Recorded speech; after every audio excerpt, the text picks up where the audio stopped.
this is the space in the body through which life descends into the fetus. So this is the Brahma-Rundra.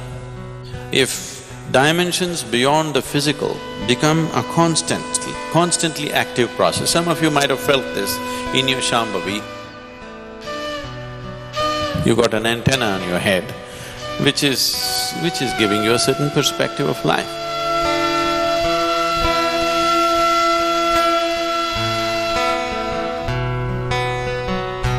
If you have a newborn baby in your home, you would see a certain part of the skull is not formed. Have you noticed this? So the child has to be handled gently, that part is just skin, there is no bone. So, this part in the yogic terminology is referred to as Brahma-Rundra. Rundra means a passage, like a small hole or a tunnel or a passage.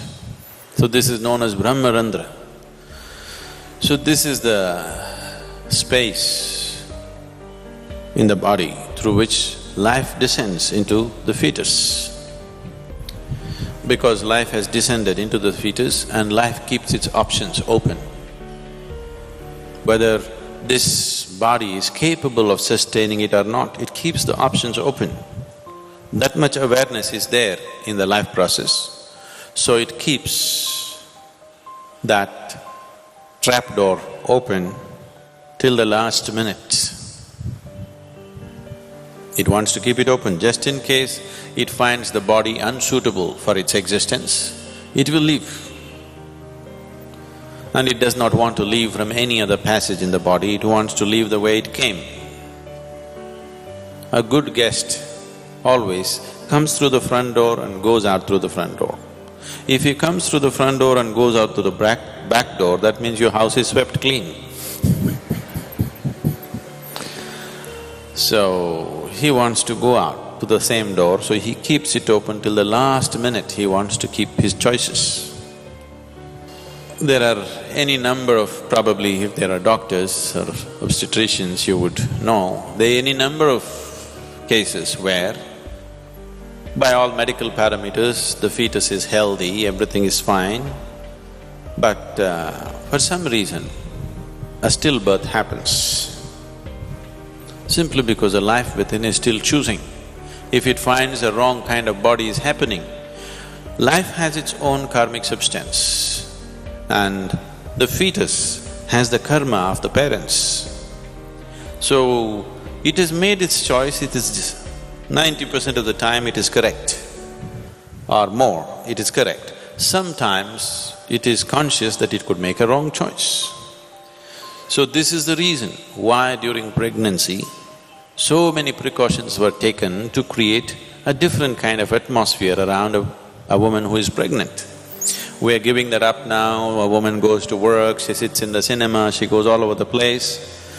Such a thing is not maintained anymore. This was done just hoping something better than who both of you are comes into your womb. You know what I'm saying? You are husband and wife, you are of a certain quality.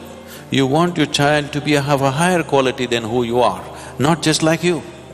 Someone better than you should come into your womb, so that for that sake, even a husband was not allowed to see a woman beyond a certain stage of pregnancy, because she is to be kept in a certain state of comfort and well-being, with a certain type of thought, with a certain type of atmosphere, trying to please her system in all ways, right kind of incense, right kind of sounds, right kind of mantras, right kind of food, everything, so that her body is in a state that it welcomes the right kind of being. Maybe in today's world it is all these things are out of question. So if a being enters into this particular fetus and finds it unsuitable as it evolves to become a baby, then it leaves. That is why one door is kept open. So this is the Brahma-Rundra. And even when you leave one day, you can leave whichever way. But if you live through the Brahma-Rundra, it is the best way to live. If you live consciously whichever part of the body, it is fine. But if you can live from there, it is the best way to live. So because there is lot of talk about this, there are books which have been written about it. One thing is, there's a huge possibility that individual people may start imagining things on top of their head or between their forehead, they keep imagining many things. Because you need to understand this, wherever you focus your mind, there will be some twitching. If you want, right now you experiment, hold your little finger like this and focus at the tip of this little finger, you will see within a minute's time there will be twitching. Any part of the body, if you focus your mind, some twitching you will notice. So that is not to be mistaken as some other great process happening within you. If you become meditative, now that you are becoming, as you do Shambhavi, I shouldn't say this, it'll lead to all kinds of things. Because people have a very wild imagination. I always avoid telling them anything which is not in their experience because they will start imagining all kinds of things. Anyway, if I hold my hand above my Brahma-Rundra, even up to 4 feet above, if you hold it, you will see a clear feeling in your hand, which is always in the form of something like an 8. This will be always happening if you keep your energies in a certain way. This can happen to every human being, but it is happening within. It doesn't extend itself beyond, because the final 2 chakras out of the 114 chakras that are there in the system, 2 chakras are outside the body. If dimensions beyond the physical become a constantly active process, some of you might have felt this in your Shambhavi, for a few moments, you feel something beyond yourself has become active. So if a dimension beyond your physicality becomes a continuously active process within you, then after some time, these 2 chakras which are dormant and outside the body become active. If they become active, there is you got an antenna on your head. You seen a police antenna? You got an antenna on your head, which is giving you a certain perspective of life.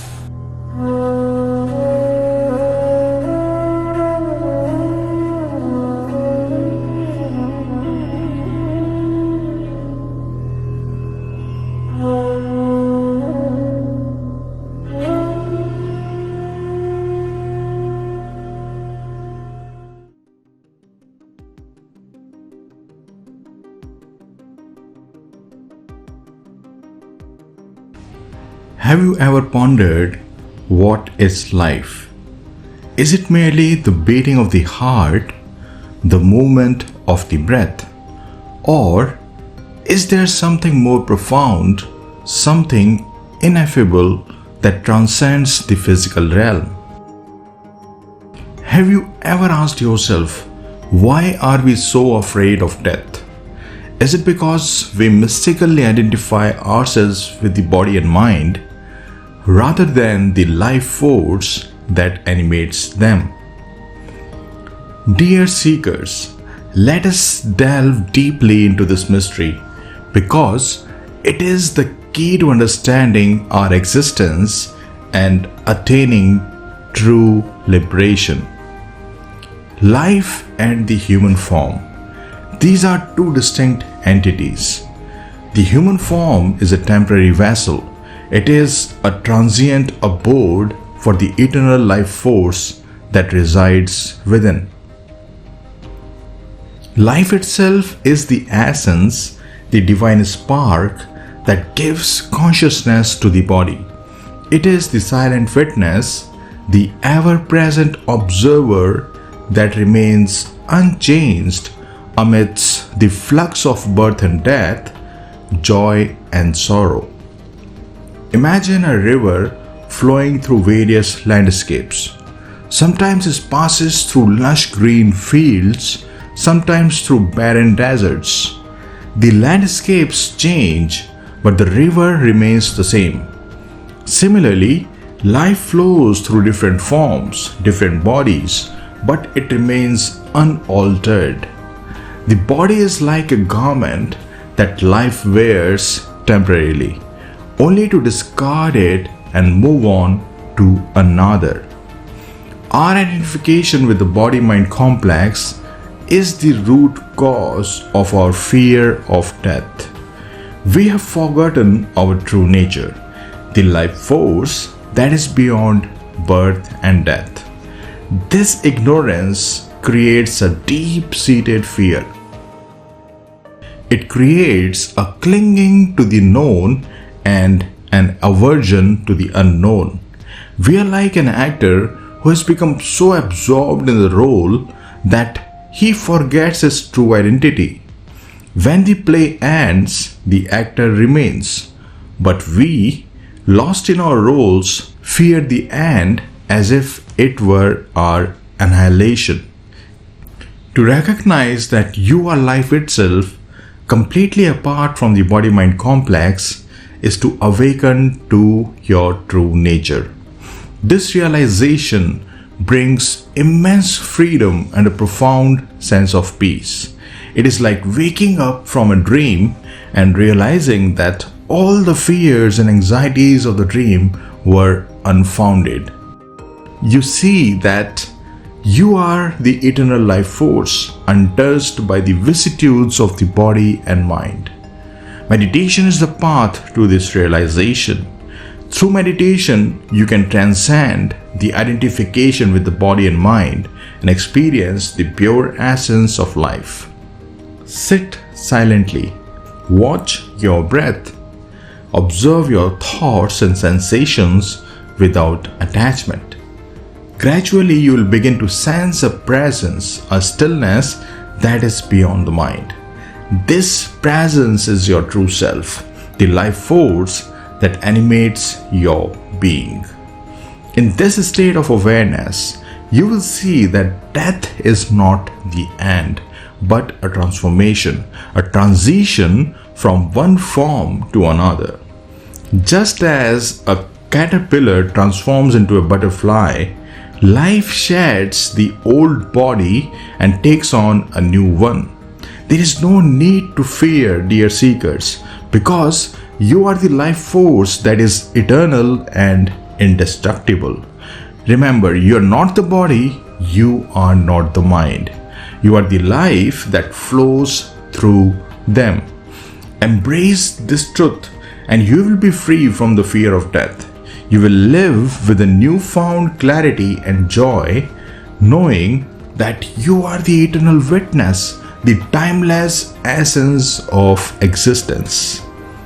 Dear seekers, as we embrace the truth that we are the life force itself, untouched by the transient nature of the body and mind, a profound transformation begins within us. This realization is not merely an intellectual understanding, rather, it is a shift in consciousness, a flowering of awareness that brings with it a new way of being in the world. Imagine the sky at dawn, as the first light of the sun begins to dispel the darkness. The sky does not struggle against the night, it simply opens itself to the light, and the darkness fades away. Similarly, when we open ourselves to the light of our true nature, the darkness of fear, ignorance, and suffering naturally dissolves. This awakening to our true nature is a return to innocence. It is a return to the purity and simplicity of being. It is a state of childlike wonder where every moment is a miracle and every breath is a gift. In this state, we are no longer driven by the compulsions and anxieties of the mind. We are guided by the deeper intelligence of life itself. This understanding brings with it a sense of belonging, a deep connection to all of life. We realize that we are not isolated individuals struggling against the world, but integral parts of the cosmic tapestry. This realization dissolves the illusion of separation and opens our hearts to love and compassion. Remember, dear seekers, love is the natural expression of the life force. When we live from the awareness of our true nature, love flows effortlessly. It is not the possessive, conditional love that the mind creates, but a boundless, unconditional love that embraces all beings. This love is the essence of our being, the very fabric of existence. In this state of love and awareness, even the concept of death transforms. Death is no longer a fearful end, but a sacred passage, a return to the source. It is like a wave returning to the ocean, merging back into the vast, infinite expanse. There is no loss, only a deeper communion with the essence of life. When you live with this understanding, every moment becomes a celebration. You see the divine in everything: the rustling of the leaves, the laughter of a child, the stillness of the night. You live with a sense of gratitude and wonder, knowing that you are part of a magnificent creation. You live with a sense of gratitude and wonder, knowing that you are part of a magnificent creation. And so, dear seekers, embrace this journey of self-discovery. Meditate, reflect, and awaken to your true nature. Live with love, compassion, and awareness, knowing that you are the eternal life force, the timeless essence of existence.